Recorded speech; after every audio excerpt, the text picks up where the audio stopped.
What is up with it? Today we are going to be watching some purple yellow pudding versus some blue purple Luffy.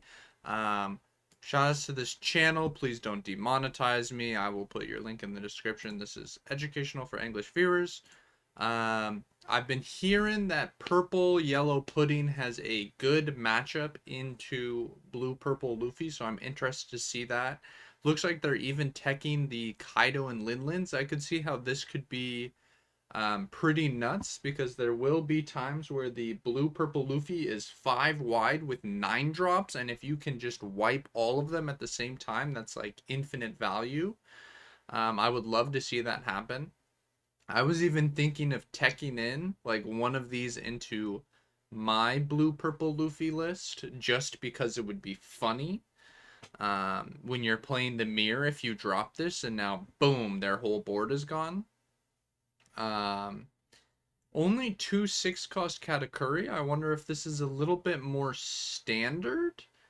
In 11, it seems odd to me. This feels like a pretty important piece, and you can play it. Um, with this 2 drop kata. So I don't know. We'll see. Um, okay, we will go ahead and I have no idea who won the rock paper scissors. Uh,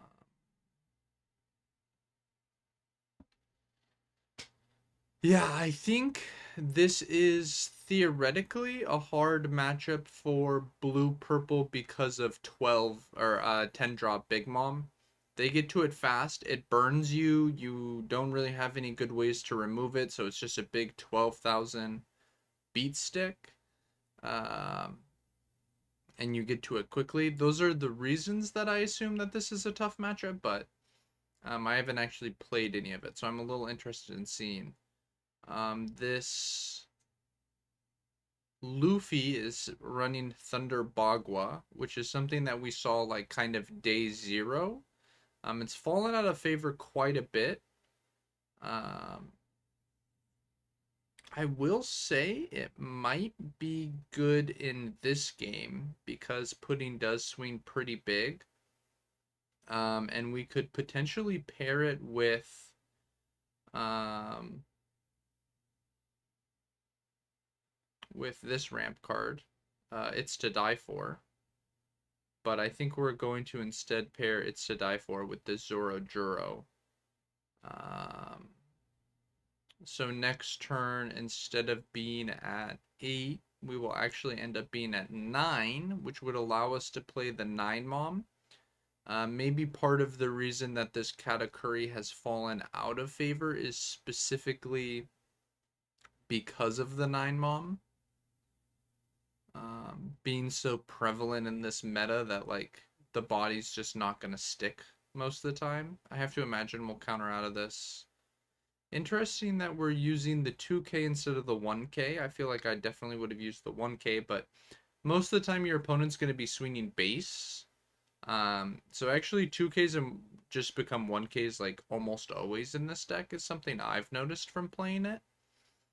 Um, the one time where that's not really the case is like when your opponent like swings their 9K body, and you have a Katakuri on board. Then the 2K is like a real 2K because you block 2K. Okay, so drop in the 9 Mom. Did we heal? I don't think we healed.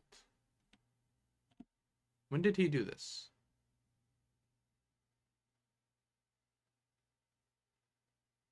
When does this life get there?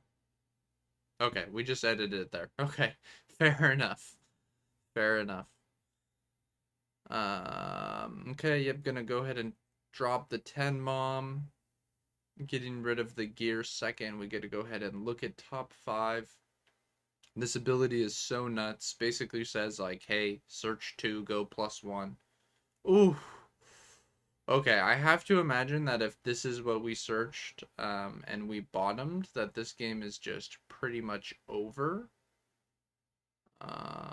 Like even dropping 9 Mom here doesn't feel particularly good, I don't think. Like you play the 9 Mom and it's like, okay, I'm gonna swing over the other one with with my 10 mom, and then I'll just play another 10 mom. Um, yeah, I feel like we're just gonna chain 10 moms until we win the game, basically. I think we could probably swing at the one big mom before we do this, but the sequencing shouldn't matter too much, really. Probably a negligible benefit. Like the one thing is like, no, I guess there's not really any rush cards you could run outside of 10 ace, so.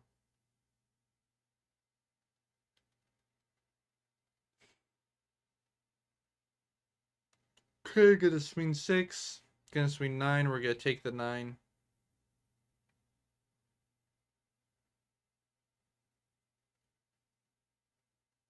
Yeah.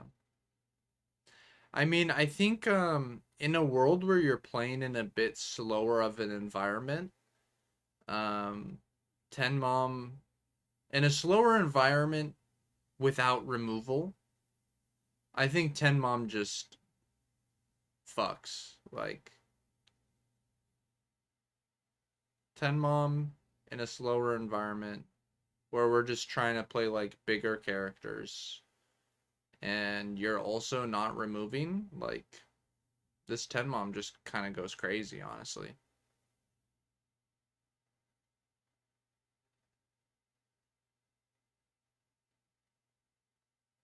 Okay, so we can go ahead and trash this to play the Katakuri. We're playing an 8 drop for 2 Dawn.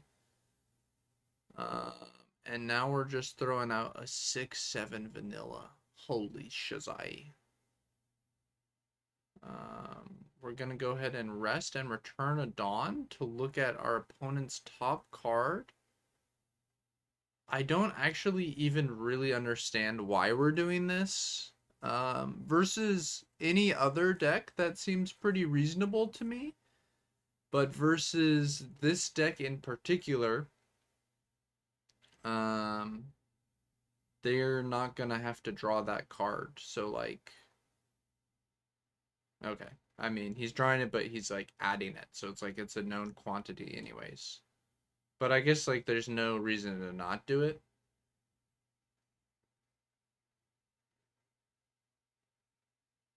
Hmm. Um, let's see.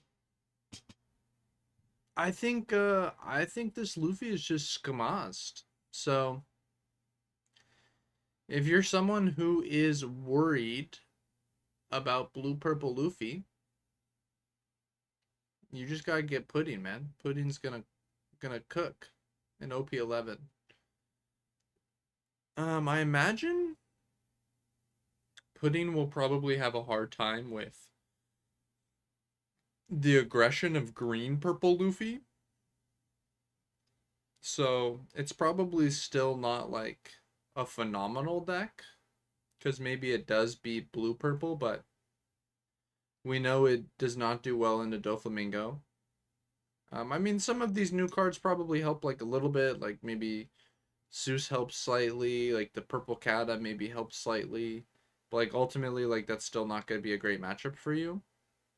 It might be worse in some ways because you're not running like Yamato's and Ace, at least in this list, and those cards are like pretty important for that matchup, I would say. Um, but so I'm not entirely. Did he even burn just now? I don't think he even burned.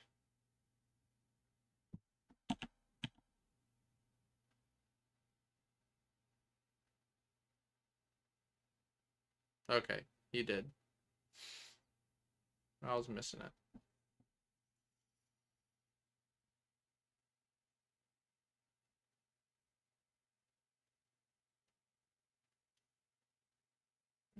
Yeah, we are so cooked. Man, I want this Rosinante card to be good so badly. I don't think you're supposed to play it, at least from like the little bit of testing that I've done. But that card is so sick.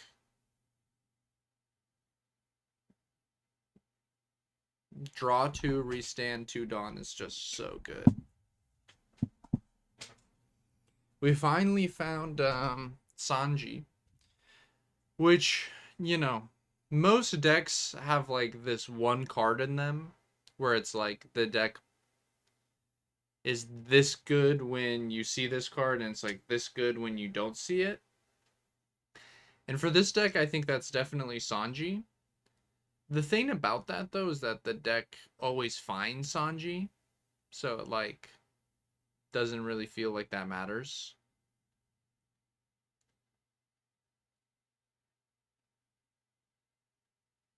Like I think if you really wanted to like be hardcore about it, I think you can actually run so many searchers. You have like one drop blue searcher, one drop event blue searcher, one cost law.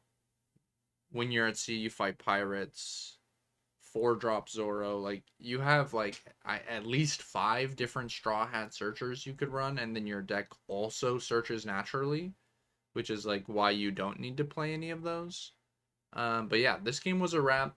Good example of how blue purple Luffy can struggle. You know, this is the sort of I think there's like two different things that this deck can struggle versus.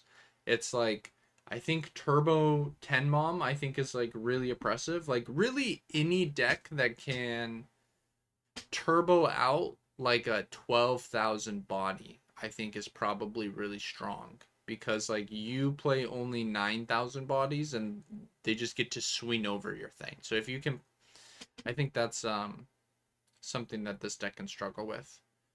Um, but and then the other archetype is like a deck that can go really wide, really quickly. Like I played versus a red green Law, and on his 4 Dawn turn he played 5 characters, like 16 Dawn worth, and I just blew up. Like the game was just over instantly because like the next turn he just goes like 6 6 6 6 6 6 6, and I have like one swing and he counters out of it, and the next turn he goes 6 6 6 6 6 6 6, and then like obviously I just lost because it's like you can't even get to the point where you can start looking at the top of your deck. So thank you all so much for watching. I hope you have a great rest of your day.